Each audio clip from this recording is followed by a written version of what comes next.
नमस्कार। तो एक बार फिर से आप सभी का इस नए वीडियो में स्वागत है। आज धनु लगन के बारे में बात करेंगे। धनु लगन के लिए सितंबर 2022 कैसा रहेगा? तो देखिए, सबसे पहले तो आपको ये जो कुंडली दिखाई दे रही है, आपके लगन के अकॉर्डिंग जो भी ग्रहों का प्लेसमेंट बन रहा है, ये गोचर के अकॉर्डिंग है। सितंबर का गोचर इसमें लगाया गया है। तो कुछ इस प्रकार से स्थिति बनेगी आपके चार्ट में। और अब हम बात करते हैं सबसे पहले गोचर की, उसके बाद आगे बढ़ते हैं। तो अगर आप देखेंगे गोचर को, सबसे पहले सूर्य की बात कर लेते हैं। सूर्य 17 सितंबर तक सिंह राशि में रहेंगे, इसके बाद कन्या राशि में चले जाएंगे। बुध 10 सितंबर से 2 अक्टूबर तक कन्या राशि में वक्री है। शुक्र सिंह में रहेंगे, फिर 24 सितंबर को कन्या में प्रवेश करेंगे। मंगल वृषभ में गोचर करेंगे। गुरु मीन में वक्री होकर गोचर कर रहे हैं। शनि मकर में वक्री है। चंद्रमा 1 सितंबर को तुला में गोचर करेंगे और राहु मेष में रहेंगे और केतु तुला में गोचर कर ही रहे, जैसा कि आपको ऑलरेडी पता ही है।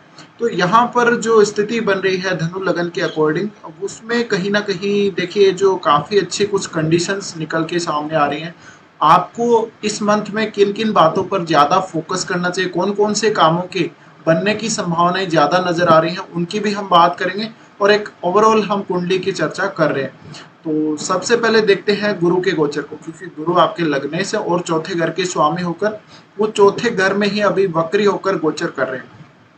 तो गुरु का ये गोचर आपके लिए काफी फायदेमंद है। देखिए, इस दौरान अगर आपका कोई प्रॉपर्टी वगैरह का कोई काम है, घर का कोई काम है, या कोई ऐसी वस्तु आपको खरीदनी है जो आपके सुखों में वृद्धि करती हो, इसी तरह से घर में कोई टूट फूट वगैरह का कोई काम है, तो वो आप इस समय पूरा कर सकते हो। ये समय में घर के कार्यों, प्रॉपर्टी से रिलेटेड कार्यों, या परिवार के किसी सदस्य के लिए कोई डिसीजन लेना हो, तो उससे संबंधित कार्यों के लिए समय काफी अच्छा है। अभी गुरु वक्री है, गुरु जैसे ही मार्गी होंगे तो आपके ये सारे काम बनने लगेंगे। तो कहीं ना कहीं जो गुरु का प्रभाव है, वक्री प्रभाव होने की वजह से कोई ऐसा पेंडिंग काम जो आपका पहले कंप्लीट नहीं हुआ है और अब आप उसको कंप्लीट कर सकते हैं, उसके लिए कोई भी प्लान कर सकते हैं। तो गुरु वक्री होने से कहीं ना कहीं आपके लगन पर भी असर पड़ेगा, यानी आपको जो लगन के रिजल्ट हैं वो भी थोड़े धीमे मिलेंगे, कम मिलेंगे। तो ऐसे में ऐसे लगेगा जैसे आपकी लाइफ बिल्कुल रुक सी गई है, आपकी स्पीड ऑफ लाइफ रुकेगी और आपकी जो आपके शरीर में जो तेजी है उसमें कहीं ना कहीं थोड़ी कमी महसूस हो सकती है।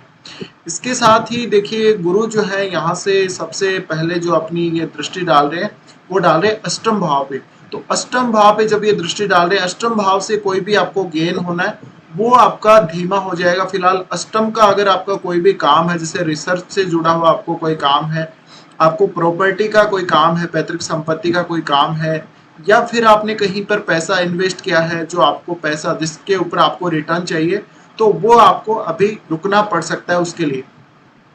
अभी गुरु की दृष्टि होने से अगर आप एस्ट्रोलॉजी, पामिस्ट्री या ऐसा कोई अकल्ट का क्षेत्र चुने हुए हैं जिसमें आप काम करते, या आपका अन्य कोई काम है आपका अष्टम भाव से जुड़ा हुआ, तो वहां पर भी एक बार ब्रेक से लगे हुए दिखेंगे।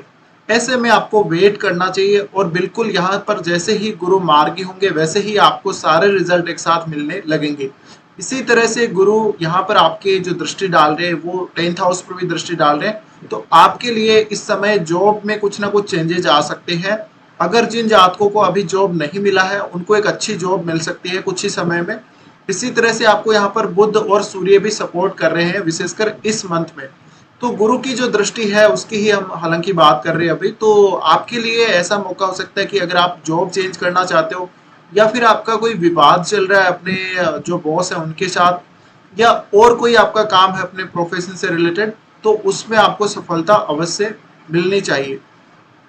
इसके साथ ही जो गुरु यहाँ से देख रहे हैं आपके 12वें घर को, तो 12वें घर को देखने की वजह से देखिए फॉरेन टूर आपका हो सकता है, लेकिन गुरु के मार्गी होने के बाद इसके बहुत सारी संभावनाएं बनेगी। फिलहाल हो सकता है कि गुरु मार्गी जब तक होंगे उससे पहले आपका फॉरेन टूर ना हो पाए और आपने कुछ ऐसी गलती कर दी हो डॉक्यूमेंट्स वगैरह में कि आपको कुछ दिक्कतों का सामना करना पड़ रहा होगा। तो ऐसे में आपके 12वें घर से संबंधित कामों पर भी थोड़ा बहुत ब्रेक लगा हुआ होगा इस समय, लेकिन आपको इसका वेट करना चाहिए।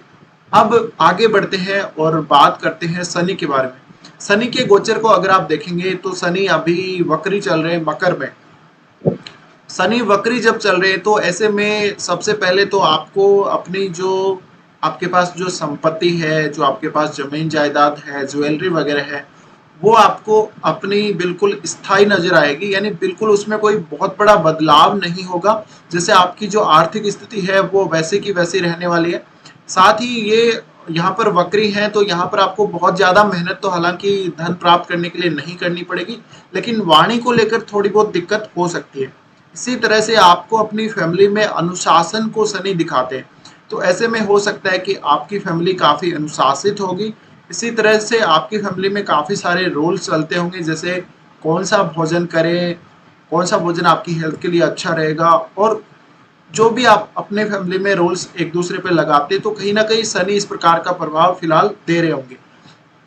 इसी तरह से सेकंड हाउस के कार्यों के लिए फिलहाल आपको बहुत ज्यादा मेहनत करनी पड़ रही होगी।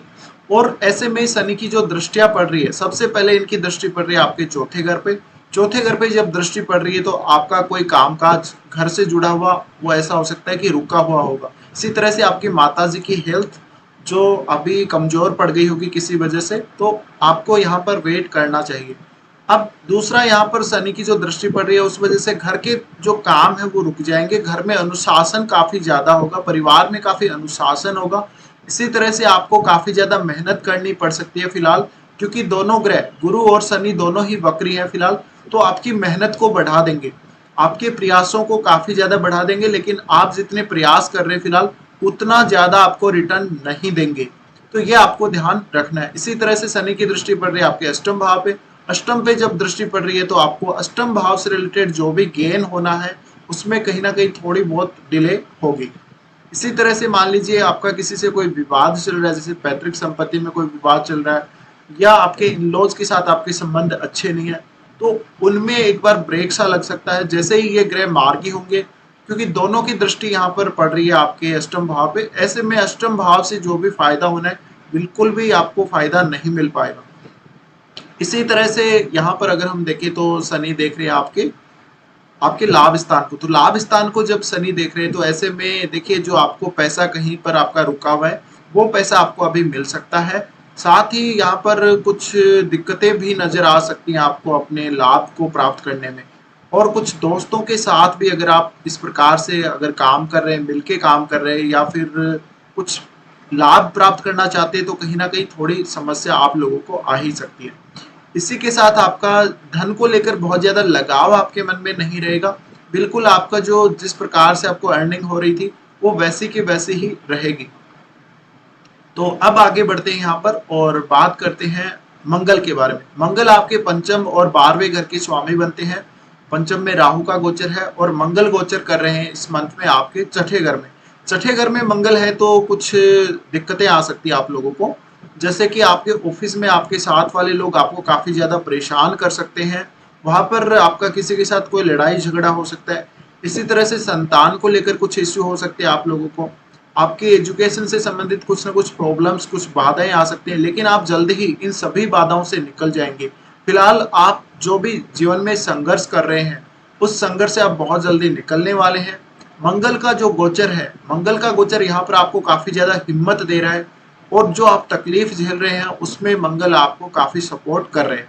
तो ऐसे में कोई किसी के साथ अगर विवाद हो गया, कोई मुकदमा वगैरह चल रहा है, उन स्थितियों को आप काफी अच्छी तरीके से संभाल लेंगे। इसी तरह से मंगल यहाँ पर होते हुए आपको अपने ऑफिस के कार्यों को फास्ट करने के लिए प्रेरित करेंगे, आपके रूटीन को काफी फास्ट कर देंगे मंगल यहाँ पर। अगर आप कुछ समय बाद अगर ऐसा लगता है आपको कि आप गलत टाइम पे ऑफिस पहुंच रहे हैं, या तो समय पे नहीं पहुंच रहे, या फिर थोड़ा पहले आ जाते हैं, तो ऐसी कुछ दिक्कतें आप लोगों को आ सकती हैं, आप पंक्चुअल नहीं होंगे। और ऐसे में आप चाहेंगे कि आप थोड़ी मेहनत करें, शारीरिक मेहनत भी आपकी बढ़ जाएगी, क्योंकि आपका लग्नेश ऑलरेडी वक्री चल रहा है गोचर में, तो इस वजह से कुछ दिक्कतें आप लोगों को आ सकती हैं। इसी तरह से अगर हम देखें तो यहाँ पर जो स्थिति बन रही है, मंगल देख रहे हैं आपके नाइन्थ हाउस को, नाइन्थ हाउस को देख रहे हैं, तो नाइन्थ हाउस से रिलेटेड जितनी भी प्रॉब्लम्स है आपकी वो दूर होंगी, और इस समय में आपको नाइन्थ हाउस के कार्यों में काफी अच्छी सफलता मिल सकती है। इसी तरह से आपको यहाँ पर अगर उच्च अध्ययन के लिए आप कुछ देख रहे हैं, उच्च अध्ययन का कोई प्लान कर रहे हैं, तो थोड़ी बहुत बाधा जरूर आ सकती है, लेकिन मंगल की यहाँ दृष्टि होने की वजह से आपके काम काफी फास्ट होंगे। इसी तरह से मंगल आपके 12वें घर को देख रहे हैं, तो 12वें घर से कोई ना कोई ये गेन करवा सकते हैं। इसी तरह से आपके मंगल आपके लगन को देख रहे हैं, तो लगन को देखने की वजह से आपको काफी ज्यादा गुस्सा भी आ सकता है, काफी ज्यादा मन में असंतुष्टि भी हो सकती है। इसी तरह से मंगल यहाँ गोचर कर रहे हैं, तो आपने किसी से कुछ पैसा वैसा उधार लिया होगा, जिसके लिए आपको उनके साथ लड़ना झगड़ना तक पड़ेगा। ऐसी स्थिति मंगल यहाँ क्रिएट कर रहे हैं। अब यहाँ पर हम आगे बढ़ते हैं और बात करते हैं यहाँ पर शुक्र के बारे में। शुक्र के गोचर को अगर आप लोग देखेंगे, शुक्र सिंह राशि में गोचर कर रहे हैं और सिंह राशि में ये गोचर करने के बाद 24 सितंबर को चेंज होकर आपके दसम भाव में चले जाएंगे, जहां पर ये नीच के हो जाएंगे।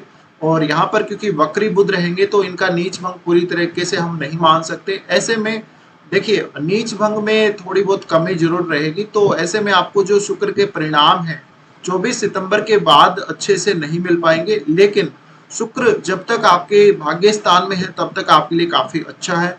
शुक्र का ये गोचर आपको कहीं ना कहीं फायदा ही देगा, कुछ नुकसान नहीं देगा। अगर आप कहीं दूसरी जगह रहते हैं, अपने घर को छोड़कर आप कहीं दूर रहते हैं या विदेश में रहते हैं, तो वहां से आपको काफी ज्यादा फायदा हो सकता है। इसी तरह से ये भाग्य स्थान का शुक्र आपके लिए मैरिड लाइफ के लिए अच्छा रहेगा। और कहीं ना कहीं ये इनकी जो दृष्टि पड़ रही है वो तीसरे घर पे पड़ रही है। तीसरे घर पे पड़ने से आप में क्रिएटिविटी का विकास होगा, कुछ नया करना चाहते हो या कुछ क्रिएटिव वर्क करना चाहते हो तो काफी फायदा होगा। इसके साथ ही देखिए हम आगे बढ़ते हैं और शुक्र का जो गोचर होगा फिर आपके दसम भाव में। तो अगर आपका शुक्र यहाँ गोचर करता है 24 सितंबर के बाद, तो 24 सितंबर के बाद शुक्र के जो रिजल्ट है आपको नॉर्मल रिजल्ट मिलेंगे। अगर आपकी कुंडली में शुक्र की स्थिति बहुत ज्यादा खराब है तो कुछ परेशानियां हो सकती हैं। लेकिन यहाँ पर क्योंकि गुरु गोचर कर रहे हैं अपने खुद के घर में, तो ऐसे में वो आपको परेशानियां लगेंगी नहीं। वो एक्चुअल में आपको परेशानी होगी लेकिन उसको आप आसानी से झेल जाएंगे। तो ये स्थिति बनेगी यहाँ पर। और शुक्र के नीच होने के बाद में आपको विवाह से संबंधित कुछ दिक्कतें आ सकती हैं, मैरिड लाइफ को लेके कुछ इश्यूज सामने आ सकते हैं, तो ये आपको देखना होगा। इसके बाद बात करते हैं बुध के बारे में। बुध का गोचर देखिए, बुध सप्तम और आपके दसम भाव की स्वामी है, दो केंद्र भाव के स्वामी होकर बुध का गोचर आपके 10 सितंबर से ये कन्या में ही वक्री रहने वाले। तो 10 सितंबर तक तो आपका ये हो सकता है कि आपको जॉब लग जाए। अगर आपको कोई बिजनेस स्टार्ट करना चाहते हो तो बिजनेस में भी अच्छी सफलता मिलेगी और आपको अपने काम या बिजनेस की वजह से काफी ज्यादा पहचान भी मिल सकती है। लेकिन यहाँ पर 10 सितंबर के बाद बुध वक्री हो रहे, तो जिन लोगों का जॉब नहीं लगा है उनको यहाँ पर सावधान हो जाना चाहिए और उनको कड़ी मेहनत करना शुरू कर देना चाहिए। इसी तरह से जो लोग इंटरव्यू वगैरह दे रहे हैं कहीं पर जॉब के लिए, तो उनके लिए काफी अच्छा रहेगा। जब वक्री होंगे बुध तो ऐसे में आपका इंटरव्यू सक्सेसफुल हो सकता है। आपको यहाँ पर थोड़ा वेट भी करना पड़ सकता है। बुध मार्गी जैसे ही होने लगेंगे वैसे ही आपको उसके जो रिजल्ट है सफलता आपको मिलने लगेगी, तो अच्छे रिजल्ट मिलेंगे यहाँ पर। लेकिन वक्री काल में एक बार पुनर्विचार आप लोगों को करना चाहिए अपने जॉब के बारे में। जिस जॉब में आप अप्लाई किए हैं, जिसको आप ज्वाइन करने जा रहे हैं, वहां पर आपको कोई तकलीफ तो नहीं होगी, या फिर आप अपने कैरियर के लिए कोई नया डिसीजन लेना चाहते हैं तो वो भी ले सकते हैं। इसी तरह से आपके जो ऑफिस में जो भी वार्तालाप होते हैं अपने बॉस के साथ, उसमें वक्री बुध में थोड़ी बहुत कमी आ सकती है। आप अगर वाणी से रिलेटेड कोई काम करते हैं तो उसमें थोड़ी बहुत कमी देख सकते हैं। इसी तरह से आप अपने बिजनेस में भी वक्री बुध में थोड़ा बहुत उतार चढ़ाव जरूर देखेंगे, तो ये स्थिति रह सकती है। इसी तरह से अगर हम देखें तो वक्री बुध होने के दौरान आपका जो जीवन साथी है, जीवन साथी की सेहत से संबंधित कुछ परेशानियां आप लोगों को आ सकती हैं। वक्री बुध के दौरान आपको बिजनेस में कोई नई पार्टनरशिप होने के लिए संकेत मिलेंगे। अगर आपको कोई ऑफर आता है पार्टनरशिप का तो आप पार्टनरशिप के लिए देख सकते हैं। तो बुध का जो गोचर है ओवरऑल आपके लिए ठीक ही रहेगा, इतना कुछ प्रॉब्लम्स क्रिएट नहीं होंगी। इसके बाद हम बात करते हैं चंद्रमा के बारे में। चंद्रमा का गोचर तुला राशि में होगा 1 तारीख को, तो यहाँ पर ये केतु के साथ रहेंगे। ऐसे में थोड़ा सा मन जरूर परेशान हो सकता है आपका इस मंथ की स्टार्टिंग में। धन को लेकर थोड़ी परेशानी हो सकती है, आपका मन थोड़ा बेचैन हो सकता है, मन में कुछ नकारात्मक विचार भी आ सकते हैं। इसी तरह से धन संबंधी कार्यों के लिए निर्णय लेने में थोड़ी बहुत कठिनाई आप महसूस कर सकते हैं। यहाँ राहु की दृष्टि भी पड़ रही है, तो ऐसे में थोड़ा बहुत मन विचलित भी हो सकता है, भ्रम का शिकार भी हो सकता है। लेकिन चंद्रमा यहाँ पर आपको अष्टम के कार्यों से, अष्टम भाव के कार्यों से कोई ना कोई गेन भी दे सकते हैं, ये भी आपको ध्यान रखना चाहिए। अब बात करते हैं यहाँ पर सूर्य के बारे में। सूर्य जो कि आपके नवम भाव के स्वामी है और सूर्य 17 सितंबर तक सिंह राशि में ही रहने वाले, ये शुक्र के साथ रहने वाले। तो 17 सितंबर तक का जो समय है इसमें आप अपने पार्टनर का ईगो देखेंगे। आपका पार्टनर काफी ज्यादा इगोइस्टिक हो सकता है। अगर आप मीडिया से जुड़े हुए किसी क्षेत्र में काम कर रहे हैं तो आपको एक नई पहचान मिल सकती है। इसी तरह से आप अगर कोई टूर का कोई काम कर रहे हैं या जैसे आप पत्रकारिता में हैं तो आप इधर उधर जाते होंगे, काफी ज्यादा ट्रेवल करते होंगे, तो अगर आप ट्रेवल करते हैं तो आपको काफी फायदा होगा। इसी तरह से क्योंकि दोनों की दृष्टि आपके तीसरे घर पे पड़ रही है तो कोई ना कोई क्रिएटिव स्किल का विकास आप लोगों में हो सकता है। अब सूर्य उसके बाद यहाँ से आगे बढ़ जाएंगे तो सूर्य आपके 10वें भाव में चले जाएंगे। ये 17 सितंबर के बाद जाएंगे, लेकिन यहाँ पर बुध खुद वक्री रहेंगे। ऐसे में कहीं ना कहीं आप लोगों को जॉब में एक अच्छी सफलता मिल सकती है, लेकिन वक्री बुध होने की वजह से आपको सूर्य बुध का जो बुधादित्य योग यहाँ बना है उसका पूरा फायदा नहीं मिल पाएगा, क्योंकि यहाँ पर बुध पूरी तरह से एक्टिव नहीं होंगे। वक्री होने के दौरान इनका जो प्रभाव है वो थोड़ा कम हो जाएगा। तो आपको ये ध्यान रखना है यहाँ पर। और निश्चित ही जैसे ही बुध यहाँ पर मार्गी होंगे आगे चलकर तो आपके लिए कैरियर के मामले में काफी अच्छी संभावनाएं बन सकती हैं।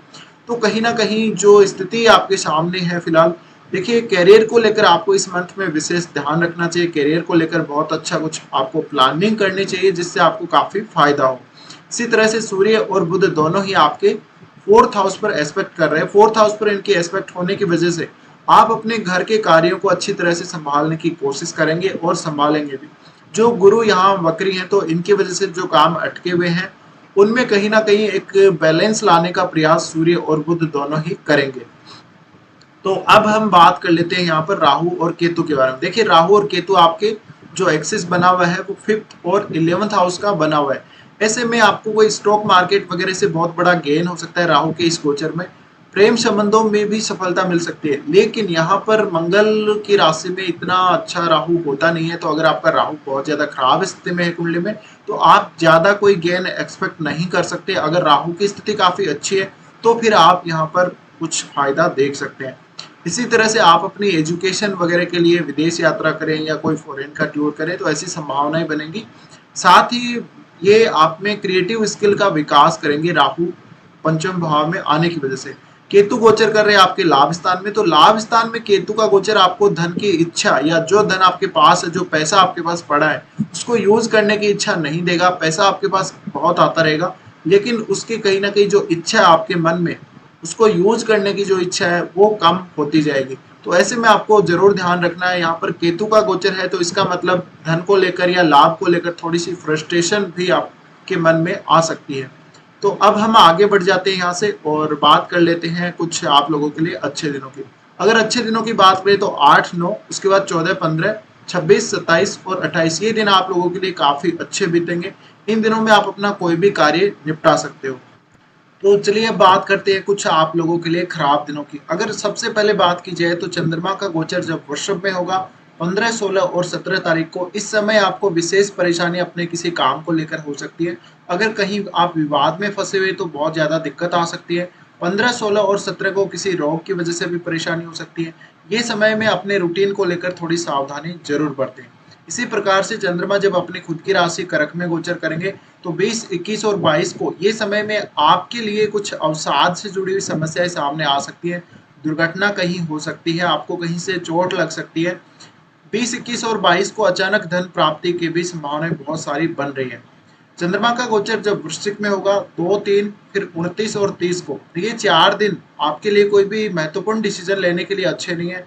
इन दिनों में आपको विशेष सावधानी बरतनी चाहिए। साथ में ये दिनों में अगर आप स्वास्थ्य संबंधी समस्याओं से जूझ रहे होते हैं तो आपके लिए कोई नई बात नहीं होगी। आपको स्वास्थ्य संबंधी दिक्कत भी आ सकती है और अचानक आपको स्वास्थ्य संबंधी परेशानी आएगी। इसी तरह से आपको रात्रि का जो रूटीन है वो ठीक नहीं रहेगा। कुछ मन में डरावने अनुभव हो सकते हैं। तो इस प्रकार से आपको ये देखना पड़ेगा। कुछ आपके लिए खराब दिन है जहाँ पर हमने लगभग आपके लिए कुछ दिनों का यहाँ पर जो सिलेक्शन किया है खराब दिनों का, उनमें से बस यही दिन निकल के आते हैं जो आपको थोड़ा बहुत परेशान कर सकते हैं। बाकी दिन आपके लिए सारे अच्छे रहने वाले हैं। तो फिलहाल हमने डिस्कस कर लिया है यहाँ पर आपके लिए कैसा रहेगा। तो ओवरऑल इस मंथ में देखा जाए तो आप लोगों के लिए धन संबंधी स्थितियों में थोड़ा रुकावट है, लेकिन आपके करियर के दृष्टिकोण से ये मंथ काफी अच्छा है। करियर पर ज्यादा से ज्यादा फोकस कर सकते हो आप लोग। इसके अलावा घर के कार्यों पर भी फोकस आप लोगों को अवश्य करना ही चाहिए। तो फिलहाल ये वीडियो देखने के लिए आप लोगों को धन्यवाद।